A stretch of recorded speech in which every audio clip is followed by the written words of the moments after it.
Dalam video saya kali ini saya akan membahas tentang manfaat bersepeda. Tunggu. Ya mungkin rekan-rekan sudah bilang, ya saya kan memang sudah rajin bersepeda, makanya saya nonton channel Pedal Team.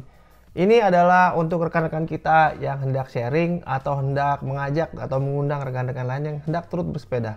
Atau mungkin untuk rekan-rekan yang memang benar-benar pengen tahu apa sih sebenarnya manfaat dari bersepeda. Langsung saja kita simak di video berikut.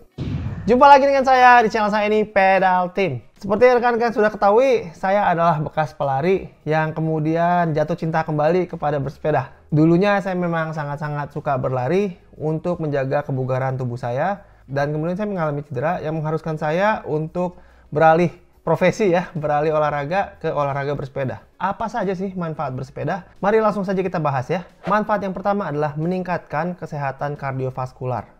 Nah, tentunya saya bukan dokter di sini ya, akan tapi saya bisa membagi pengalaman saya. Dengan rajin bersepeda, kita akan melatih kekuatan aerobik kita, dan ini akan secara langsung memperkuat otot jantung kita, merendahkan detak jantung kita ketika beristirahat, atau yang kita sebut dengan resting heart rate, dan tentunya mengurangi kadar lemak yang ada di darah kita. Dengan bersepeda secara regular, kita akan meningkatkan kekuatan kardiovaskular kita, dan ini akan berarti meningkatkan ketahanan kita apabila kita harus mengalami penyakit-penyakit yang berhubungan dengan jantung. Saya pernah berkonsultasi dengan seorang spesialis jantung ya. Dokter ini berkata kepada saya bahwa ya setiap orang memiliki resikonya untuk terkena stroke atau serangan jantung. Akan tapi dengan berolahraga kita akan menurunkan kemungkinan kita terkena serangan jantung atau terkena stroke, dan kemungkinan kita untuk survive juga akan lebih tinggi. Tentunya di dunia ini tidak ada ya yang 100% bisa menghindarkan kita dari penyakit. Akan tapi kita bisa menurunkan resikonya. Yang kedua adalah memperkuat otot-otot dan fleksibilitas sendi-sendi setelah tubuh kita. Yang saya katakan di sini adalah karena kita melakukan gerakan menggoes, otot-otot ini yang akan merasakan manfaatnya secara langsung. Akan tapi juga ada kemajuan yang dialami oleh otot-otot kita yang lain. Seperti misalnya otot tangan kita yang harus mempertahankan posisi kita di setang, dan juga otot core muscle kita ya yang harus mempertahankan posisi kita di sepeda. Berolahraga bersepeda sepertinya kelihatannya remeh ya, akan tapi ini membutuhkan kekuatan core tubuh yang baik dan juga kekuatan otot-otot kaki yang baik agar kita bisa goes sampai tujuan, kalau nggak ya di situ-situ aja.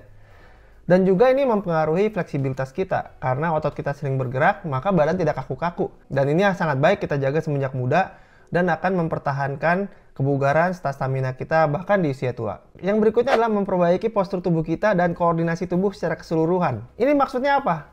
Jadi karena kan menguatnya otot-otot kita tadi, terutama core muscle kita ya, dan juga meningkatnya fleksibilitas tubuh kita, maka tubuh kita akan mampu berdiri dengan tegak, berjalan dengan baik, dan juga koordinasi ya antara tangan dengan mata, dengan telinga, semuanya ya. Karena ketika kita sedang bersepeda, kita harus awas keberadaan kita harus awas posisi kita, dan ini semua akan terlatih apabila kita bersepeda dengan rutin. Apabila rekan-rekan merasa, aduh kayaknya gerakan saya semakin lambat, atau kayaknya saya butuh olahraga yang untuk memperkuat otot-otot tubuh saya nih ya, atau rekan-rekan butuh olahraga untuk memperbaiki postur, ya mungkin bisa memilih bersepeda ya, karena olahraga ini memang tidak terlalu berat. Yang berikutnya adalah membantu kita mengurangi berat badan. Memang saya sering mengatakan di sini ya, bersepeda itu jangan cuma tujuannya untuk kurus. Kalau mau kurus ya bukan hanya bersepeda saja, akan tapi harus jaga makan. Yang perlu kita ingat di sini, karena kita memang bersepeda itu memakan kalori, walaupun bersepeda itu termasuk olahraga yang sangat efisien, di mana setiap gerakan kita itu tidak banyak menghabiskan kalori, akan tapi karena kita mampu melakukannya secara lama, maka cepat atau lambat akan banyak juga kalori yang terbakar.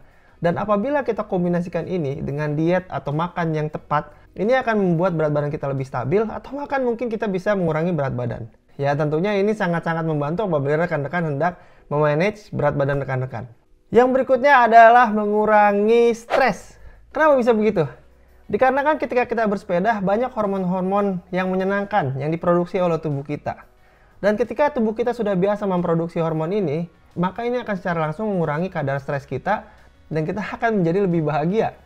Stres ini harus di-manage. Tentunya dalam hidup tidak ada orang yang tidak stres. Akan tetapi, dengan melakukan kegiatan-kegiatan yang rutin, yang menyenangkan dan membuat kita bahagia, maka kita bisa memanage tekanan atau stres yang kita alami, dan semoga bisa menghilangkannya sama sekali ya.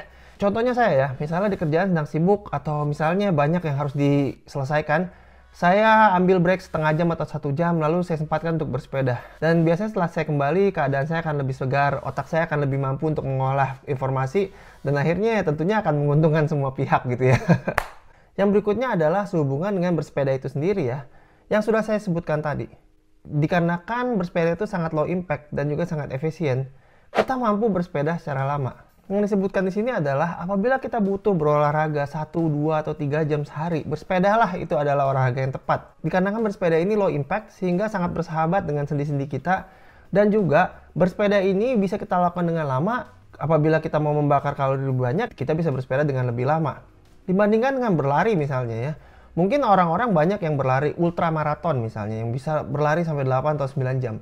Akan tapi ya mereka tidak bisa melakukan hal ini ya sering-sering. Dengan bersepeda 2 atau 3 jam itu bisa kita lakukan mungkin seminggu 2 kali atau 3 kali tanpa harus mengalami kemunduran yang berarti dari tubuh kita. Kemunduran apa maksudnya nih? Ya mungkin rekan-rekan sudah paham ya pentingnya beristirahat ketika berolahraga. Tubuh kita butuh recovery. Dengan berolahraga sepeda, recovery-nya itu lebih sedikit karena memang tubuh kita itu tidak benar-benar berasa hancur ya, karena tidak banyak impact-nya dan purely hanya untuk menggerakkan otot-otot kita. Saya bandingkan apabila saya berlari 10 km dengan bersepeda 100 km, rasanya itu kadang-kadang lebih sakit ya, lari yang 10 km. Yaitu tentunya semua tergantung dari intensitas. Yang artinya, mungkin saya bisa berlari selama 1 jam dibandingkan bersepeda dengan lebih dari 3 jam. Bayangkan, bersepeda 3,5 jam atau lebih dibandingkan lari 1 jam, rasa sakitnya itu masih bisa lebih sakit lari ya. Jadi bersepeda ini bisa kita lakukan dengan kesinambungan dan tidak menyakitkan tubuh kita. Yang terakhir adalah menyenangkan. Fun. Bersepeda ini menyenangkan. Mungkin rekan-rekan sering melihat bersepeda ini menyenangkannya di mana sih? Ketika rekan-rekan sudah mulai menekuni hobi ini, akan banyak hal-hal yang rekan-rekan sangat-sangat fokus. Misalnya fokus dengan upgrade, fokus dengan latihan, fokus dengan struktur. Banyak ya. Dan dengan fokus kepada hal-hal ini, bersepeda menjadi lebih menyenangkan. Bukan lagi hanya menggoes dari titik A ke titik B. Akan tapi bagaimana saya bisa menggoes dengan kecepatan yang lebih, atau misalnya bagaimana saya bisa menggoes dengan lebih nyaman, bagaimana saya bisa menggoes dengan lebih lama. Jadi banyak tahapan-tahapan yang rekan-rekan bisa lalui dan rekan-rekan bisa fokus di tahapan-tahapan tersebut. Ada yang fokus dengan sprinting, ada yang fokus dengan endurance, ada yang fokus dengan upgrade. Itu sah-sah saja semua rekan-rekan ya. Akan tapi ingat, yang penting rekan-rekan fokus kepada apa yang membuat rekan-rekan betah dan menyenangkan dari hobi ini. Apabila rekan-rekan mendapatkan video ini berguna, silahkan diklik like dan subscribe, dan silahkan di-share serta taruh komen. Ini akan sangat membantu channel saya. Rekan-rekan mungkin beranggapan bahwa bersepeda adalah hobi yang mahal dan ya kayaknya kok ribet ya. Menurut saya, hobi ini tidak harus mahal. Hobi ini tidak harus susah. Hobi ini bisa dibuat secara gampang sekali dan sangat terjangkau. Ini semua tergantung kita. Akan tapi manfaatnya tidak bisa kita ragukan ya. Apabila rekan-rekan hendak mengajak teman-teman yang lain untuk ikut bersepeda, silakan di-share video saya ini. Dan juga semakin banyak orang yang bersepeda, semakin mainstream olahraga bersepeda, semakin mudah untuk kita semua para goeser ya. Ya paling nggak ya adalah banyak orang yang bisa diajak ngobrol masalah bersepeda. Mari kita galakkan ya hobi ini. Semakin banyak ikut, semakin mantap. Semakin banyak ikutnya semakin luar biasa, dan semoga hobi ini akan terus berkesinambungan membantu rekan-rekan. Apabila rekan-rekan tertarik dengan perbandingan lari dan sepeda, ada di video saya di sini. Dan juga di sini bisa dilihat ya pentingnya beristirahat ketika berolahraga. Ingat ya rekan-rekan, tetap semangat goes dan salam pedal team.